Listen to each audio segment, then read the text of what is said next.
안녕하세요. 2학년 B반 신슬기입니다. 지금부터 총이치기공학 11주차 학습 강의 레진의 운성 그리고 함 분리 및 매물재 제거에 대한 프레젠테이션을 시작하겠습니다. 자, 첫 번째 레진의 운성입니다. 레진의 중합은 단량체인 모노머와 다량체인 폴리머가 화학 반응을 일으키는 과정인데 레진의 액과 분말을 혼합하여 개시기, 생장기, 연쇄 전달기, 정지기 등 4단계의 과정에서 일어나는 일련의 화학 반응을 통틀어서 중합이라고 합니다. 그 운성, 큐링은 석고 음영에 전입한 병상의 레진을 운성기에 중합시켜 의치의 형태로 만들어주는 과정입니다.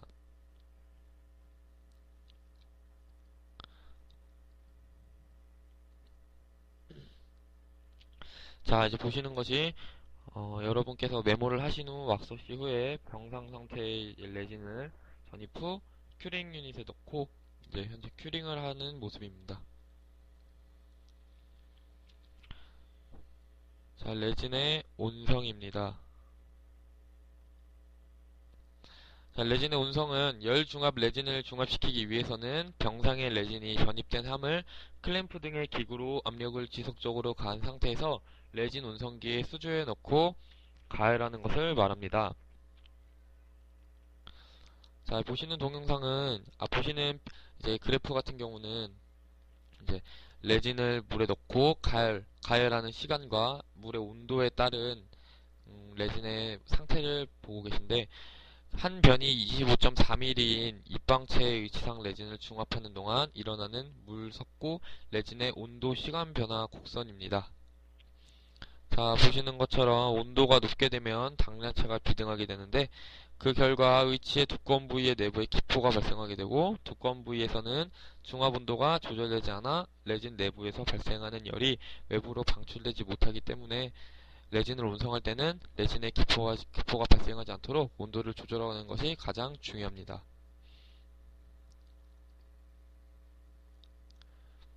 자, 다음 보실 그래프는 레진의 운송 사이클입니다. 자, 레진을 함 속에 전입한 후에는 스벨이나 건열에서 중합을 해주게 됩니다. 자, 스벨 같은 경우는 아까 보셨던 것처럼 물에 넣고 적절한 온도를 조절해서 하는 방법을 스벨이라고 하고 건열은 이제 저번에 보셨던 것처럼 찜기 같은 기계에서 레진을 중합하는 방법입니다. 자, 일반적으로는 말씀드린 것처럼 수조에서 습식 온성법으로 실시를 하게 됩니다. 자, 그래프에 대한 설명해 드리겠습니다.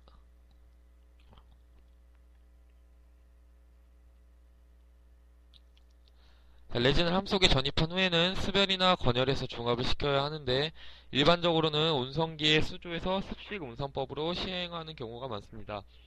온성 과정에서 병상의 레진이 가열되어 60도 이상으로 상승하게 되면 과산화 벤조일이 분해되어 유리기를 형성합니다. 이 유리기가 단량체 분자와 반응하여 새로운 유리기를 형성하고 부가 반응에 의해 분자 사슬이 성장하는 연쇄 반응이 일어나는데 중합 반응이 종료될 때까지 진행됩니다. 중합 반응을 할 때는 12에서 13kcal의 발열이 있고 이로 인해 물의 온도에 따라서는 레진 내부의 온도가 단량체의 비등점인 100.8°C 이상으로 상승하여 레진의 두꺼운 부위의 내부 기포 생성과 열 수축의 원인이 됩니다. 따라서 일반적으로는 습식 온성 방법에서는 65에서 75도의 온성기의 수조에서 90분 정도 가열하고 중합이 거의 완료되었을 즈음 다시 100°C로 상승시켜 잔류하는 단량체를 중합시키거나 65에서 75°C에서 9시간 이상을 가열하는 방법으로 운송하고 있습니다. 이러한 일련의 온도 조작을 온성 사이클이라고 합니다. 자, 보시는 것처럼 A는 물의 온도를 2시간에 걸쳐 70도까지 상승 시 레진의 온도 변화입니다. 자, 두 번째 B는 물의 온도를 40분에 걸쳐서 100°C까지 상승 시 레진의 온도 변화입니다. 자, C는 물의 온도 100°C에서 레진의 온도 변화입니다. 자, 보시는 것처럼 물의 온도가 급격하게 상승되고 그리고 아니면 지속하는 것, 그러니까 물의 그래프와 같이 레진의 온도 변화도 같이 일어나는 것을 보실 수 있습니다. 자, 다음은 열중합 레진입니다. 자, 열중합 레진의 바람직한 운송법으로 추천되고 있는 운송 사이클입니다. 자, 보시는 것처럼 물을 레진을 안에 넣고 이제 병상 상태의 레진을 클램프에 압력을 가한 후에 물속에 넣고 온도를 서서히 올린 다음에 물의 온도가 65도에서 75도 사이가 됐을 때 물의 온도가 65도에서 75도 사이가 된 후에 이 부분에서 한마디로 수완로에서 계류를 시키듯이 어느 정도 그 중압이 끝날 때까지 기다린 후에 중압이 거의 끝나갔을 때쯤 물의 온도를 100도씨로 올리는 방법입니다. 자, 레진의 온성 방법은 습식과 건식 두 가지 방법이 있습니다. 자, 습식 온성법에서는 또 저온 장시간 온성 사이클과 고온 단시간 온성 사이클 두 가지로 나눌 수가 있습니다.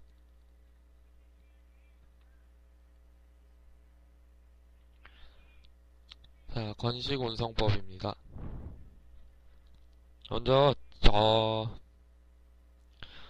습식 온성법의 저온 장시간 온성 사이클 방법은 열중압 레진의 온성 방법으로 65도씨에서 75도씨의 물에서 9시간 동안 유지하는 것이 이상적으로 알려져 있습니다. 이는 중압 시 일어나는 변형이 적고 적합성이 양호하기 때문인데요. 함속으로 레진 전입이 끝나면 레진액이 레진 분말에 완전히 침투해 들어갈 수 있도록 30분에서 60분 정도 기다린 후 레진 중압을 시작해야 합니다. 자, 물의 온도는 저온에서 2도씨, 그러니까 1분당 2도씩 상승할 수 있도록 서서히 상승시키는 것이 레진 이치상의 기포 발생을 방지하는 데 효과적입니다. 자, 이 장점은 중압체의 사슬이 길어져서 고온 단시간 온성법보다 강도가 높고 최적 변화가 적어 이상적인 방법입니다. 단점은 중압 시간이 길고 잔류 단량체가 존재할 수 있습니다. 자, 다음 고온 단시간 온성 사이클입니다. 레진이 전입된 함을 65도씨에서 75도씨의 물에 넣고 1시간에서 1시간 반 정도 유지하여 의치의 두꺼운 부위를 운송시키고 다시 100도씨에서 30분 동안 끓이는 방법입니다. 100도씨에서 30분만 끓이는 이유는 구개부와 같이 의치상의 두께가 얇은 부위의 중압을 완성시키기 위해서인데요. 이 방법은 작업시간의 단축을 위해서 많이 이용되고 있고, 또 다른 방법으로는 함을 실온수에 넣고 65도씨에서 75도씨까지 서서히 가열 후 1시간에서 1시간 30분 동안 유지시키고 100도씨에서 30분간 끓이는 방법입니다. 이 방법 같은 경우에는 열 중압 레진의 온성 시 수조의 온도를 너무 급히 올리면 후경부에는 기포가 생기고 얇은 부위는 중압도가 낮아지는 등의 문제가 생길 수 있는데 고온 단시간 온성 사이클에 비해서는 고온 단시간 온성 사이클은 저온 장시간에 비해서 작업 시간을 단축시킬 수 있기 때문에 많이 사용되고 있는 방법입니다. 다음은 건식 온성법입니다. 건식 온성법은 레진을 음영에 주입 후 물속에 담가 중압시키는 것과는 달리 공기 중에서 레진을 주입 후 압력을 가한 상태에서 전열판에서 발생하는 열을 이용하여 레진을 중압시키는 방법입니다. 대기는 물에 비하여 열 전도율이 매우 낮아 정확한 온도 적용에 어려움이 있는 방법입니다. 건식 온성법은 공기 중에서 시행하므로 레진의 증발 가능성이 습식 온성법보다 상대적으로 높다고 알려져 있으나 임상적으로는 문제가 있다는 보고는 없는 실정입니다. 자, 이게 보시다시피 건열 온성기의 모습을 보고 계십니다. 나머지 재료는 똑같이 습식 온성법을 할 때와 같은 함과 그리고 레진 분리제와 그리고 일반 석고 분리제 그리고 파우더와 리퀴드를 보실 수 있습니다. 자, 레진 전입 시 여분의 레진이 함의 후방에 있는 에어벤트로 흘러나오기 때문에 레진 운송 후에 의치의 고경 변화, 그러니까 고경 변화라는 건 교합이 높아지는 그런 변화가 없다고 보시면 되겠습니다. 보시는 것이 건식 온성법에 사용되는 전용함입니다. 이게 아까 말씀드렸던 에어벤트의 모습이고 이 부분을 통해 레진이 흘러나오기 때문에 나중에 뭐 교합이 높아진다든지 이런 거에 대해서는 걱정을 안 하셔도 된다고 보시면 되겠습니다. 자, 똑같이 하함에 석고를 사용하여 메모를 하고, 석고가 경화된 후에는 석고 분리제, 2차 메모를 하기 위한 석고 분리제를 충분히 도포해 줍니다. 자, 네.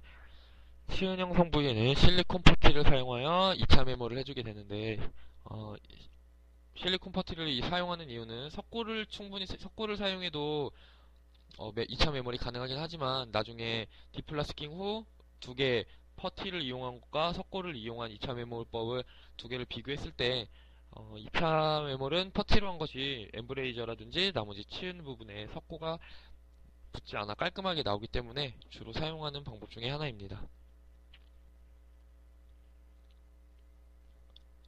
다음은 레진 주입을 위한 주 스프루를 나비치에 부착하고 에어벤트 역할을 하는 보조 스프루를 나비치 후방에 부착합니다. 자, 보조 스프루는 화면 후방에 있는 구멍과 이 에어벤트 구멍 부분과 연결하여 부착해 주시면 되겠습니다. 다음 1단계 메모리 되면 하함에 상함을 위치시키고 석고를 부어 2단계 메모를 하여 메모를 완성한다. 2단계 메모 시 주의할 것은 석고의 면을 함과 수평되게 하지 않고 약간 위로 경사지게 형성해야 한다는 것이다. 레진을 주입하기 위해 스프루선을 조각도로 제거하고 콘을 형성해주면 되겠습니다. 자, 통상적인 방법으로 메모 후에 왁스를 똑같이 깔끔하게 제거를 해주시고 잔여 왁스가 있는지 없는지 확인을 해주시면 되겠습니다. 자, 다음 함을 기기의 열판에 위치시키고 실리콘 고무판이 부착된 압력판을 내려 함에 압력을 가합니다. 그 위에 플라스틱 뚜껑이 있는 레진 주입용 링을 놓으시면 되겠습니다. 자, 한쪽 끝이 밀봉된 비닐봉지에 레진 분말과 액을 넣는 이유는 믹싱을 하면서 리퀴드가 날아가지 않도록 막아주기 위해서 하는 방법입니다. 자, 믹싱이 된 상태에서 레진의 상태가 흘러내리지 않고 껌처럼 늘어나는 병상 상태쯤 되었을 때 링 내에 주입을 해주신 후에 레진 주입구인 플라스틱 뚜껑 밑으로 향하도록 하고 주입 시 매몰제 콘 부위에 위치하도록 한 후 링 내에 레진을 넣고 원판을 압력을 가하여 레진을 주역 내로 주입시키면 되겠습니다. 이 방법으로 보시면은 뭐 저번에 봤던 이복캡 시스템과 거의 비슷하다고 보시면 되겠습니다. 하지만 이복캡과 다른 것은 뭐 전용 뭐 이거 같은 경우는 건식이고 이복캡 같은 경우는 습식 그 차이와 그리고 사용하는 레진이 전용 레진이 있다 없다 뭐 이 정도의 차이가 되겠습니다.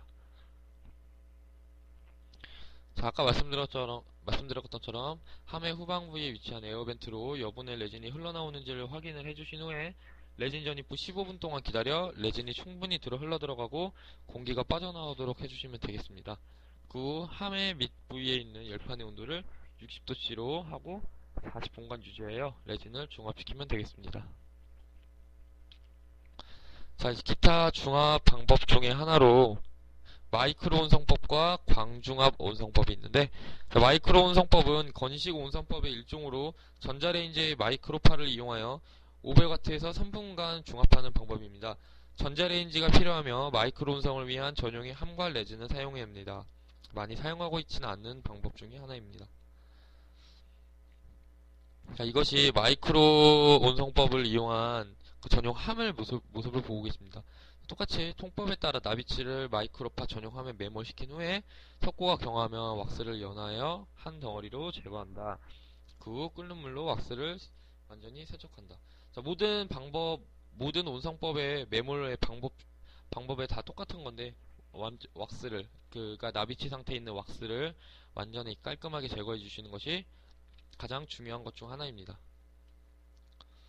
그 다음에 석고면에 레진 분리제를 균일하게 도포한 후 건조시키고 레진의 액과 분말을 제조회사의 사용 설명에 따라 혼합하고 형상된 레진을 석고 주역 내에 전입하고 함을 조립한 후에 프레스로 압력을 가해주신 후에 자, 똑같이 전자레인지에 레진이 전입된 함을 넣고 마이크로파를 이용하여 500W에서 3분간 중압하시면 되겠습니다. 자, 중압 수축이란 단량체와 다량체의 중압 과정에서 일어나는 수축, 중압 시의 수축을 말한다. 자, 예를 들어 치과용 레진 액만의 중압 시 수축은 최적 수축으로 21%입니다. 분말 대 액의 비는 부피비 3대1, 중량비 2대1이므로 병상 레진의 총량에서의 액의 부피는 4분의 1, 25%이고 이론적으로는 0.21 곱하기 0.25는 해서 5%의 최적 중압 수축이 일어나게 됩니다. 또 선수축은 약 1.5%가 되고 실제 위치상의 악재의 형태가 복잡하기 때문에 수축이 방해되고 또 가압 성형을 함으로 0.2에서 0.5%의 선수축이 나타나게 됩니다. 위치상의 기포 발생 원인입니다. 첫 번째, 고온으로 급속히 가열하셨을 때. 두 번째, 병상 이전의 전입. 세 번째, 레진액과 레진 분말의 혼합 비율의 부정확. 네 번째, 불균일한 병상. 다섯 번째, 전입 압력의 부족. 다섯 번째, 수분의 혼입입니다.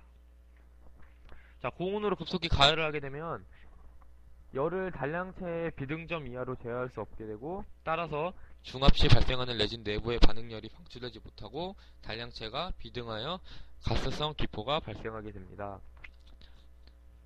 그러면서 가스가 나오게 되면서 기포가 생길 수 있으므로 기포가 발생되지 않도록 하기 위해서는 온성 시 수조에 많은 물을 담고 온도를 서서히 상승시키는 법이 좋습니다. 자, 우리 병상 이전의 전입입니다.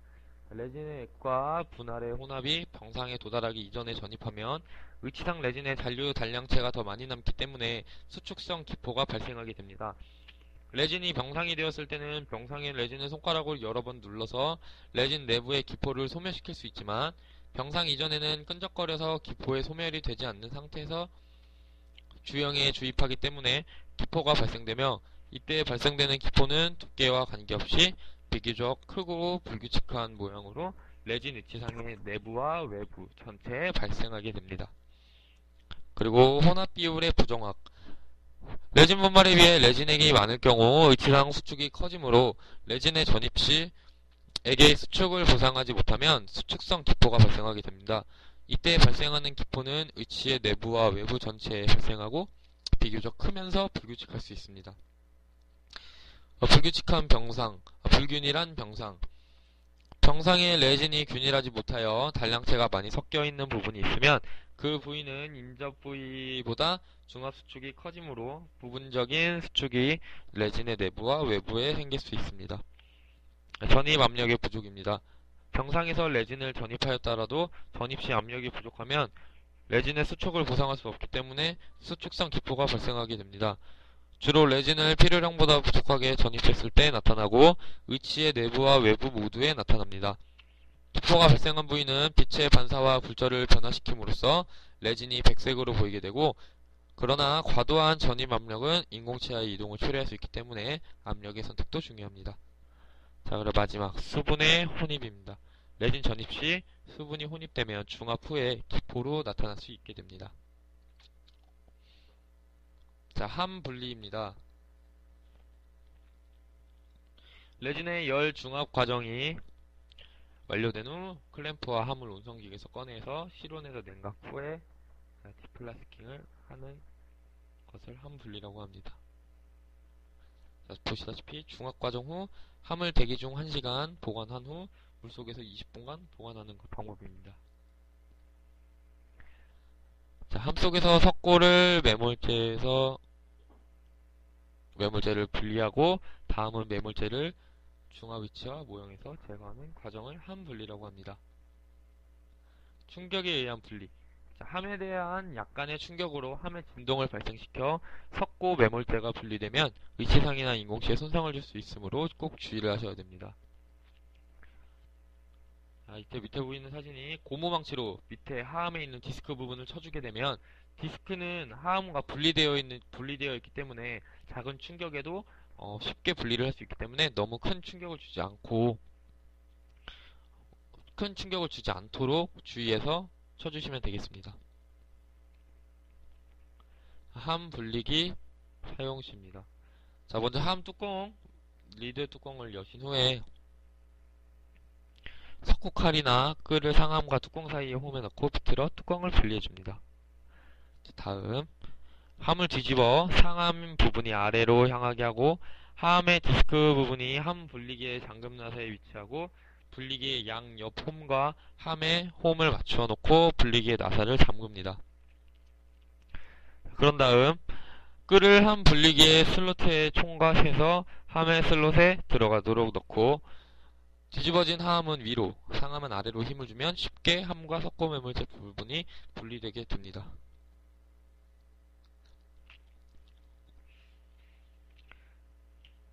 자, 다음은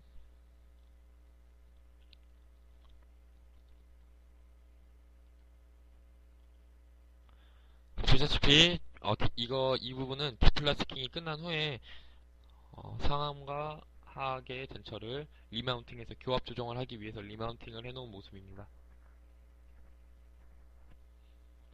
석고 매몰재 제거.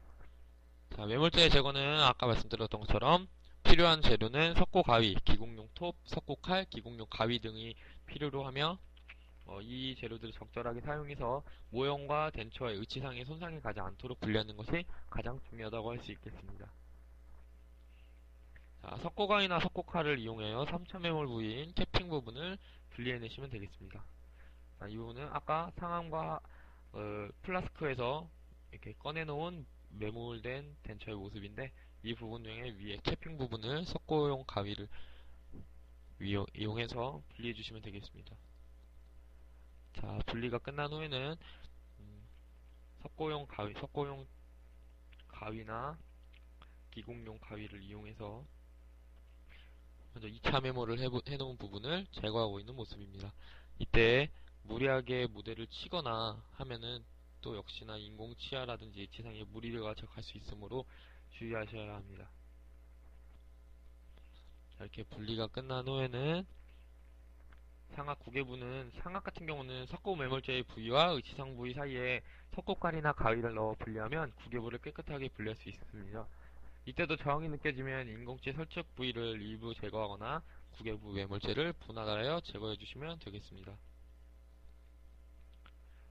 하악의 경우는 상악에 비해서 얇고 또 상악에 비해서 얇기 때문에 매몰재, 이렇게 가운데 매몰재 부분을 세게 강하게 친다거나 아니면은 너무 무리하게 떼내려고 하다 보면 의치상이 부러질 수 있기 때문에 이렇게 기공용 톱이라든지 아니면 가위, 그리고 아니면 핸드피스의 벌을 이용해서 이렇게 흠집을 내준 후에 쳐주시는 게 가장 좋습니다. 자, 이렇게 분리가 완벽히 끝난 후에는 교합기의 리마운팅을 위해서 밑에 너치 부분에 묻은 매몰재가 더 깔끔하게 떨어질 수 있도록 세척해 주시는 게 좋습니다. 자, 그런 다음에는 재부착하기 전에 마운팅을 했을 때 모형을 다시 한번 제대로 붙인 후에 접착대를 이용해서 고정해 주시면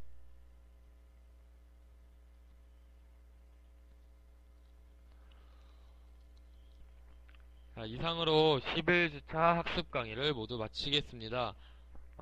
모두 해봤던, 이번 실습 시간에 모두 해봤던 것이라 설명을 하는 데 있어서 그렇게 어렵지 않고 좀 더 재밌게 할 수 있었던 것 같습니다.